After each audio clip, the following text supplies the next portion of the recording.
Everyone, তোমরা সবাই কেমন আছো? আশা করি সবাই ভালো আছো। আমিও বেশ ভালো আছি। আজ আমি তোমাদের সাথে কিছু ক্লিপস শেয়ার করতে আসলাম আমার মেয়ের মুন্ডনের। জানি আমি অনেক বেশি পরিমাণে টেনশনে ছিলাম, যেহেতু মাম্মাম একেবারে কাউকেই মানে না। তো ও হেয়ার কাট করার সময় কীরকম রিয়েক্ট করবে সেইটা নিয়ে, বাট থ্যাঙ্কফুলি ভগবানের আশীর্বাদে সবই সুন্দর মতো কাজটা হয়েছে। তো এইখানে আমরা মাম্মামকে কোনো মতে ফোনটা দিয়ে বসিয়ে রেখেছি, আর ওকে আমরা যেরকম ভেবেছিলাম তা সেরকম কিছুই করেনি।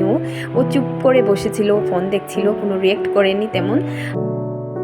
তো চুলটা কাটার পর কিছু নিয়ম ছিল এখানে, যেটা আমাকে পণ্ডিত মশাই করাচ্ছিলেন, আর বলছিলেন যে এখানে যেটা চুল কাটার পর যে প্রথম চুলটা থাকে ওইটা মার কাছে, মানে বাচ্চার মার কাছে দেওয়া হয়, ওইটা আঁচলে বেঁধে এনে মা কামাখ্যার এখানে পুজোতে প্রণাম করে দিয়ে দিতে হয়। তো থ্যাঙ্কফুলি সবই সুন্দরভাবে হলো, আর মাম্মামও তেমনটা কিছুই দিকদারি করেনি বলতে গেলে। তো প্লিজ তোমরা সবাই আমার মেয়েকে আশীর্বাদ করবে।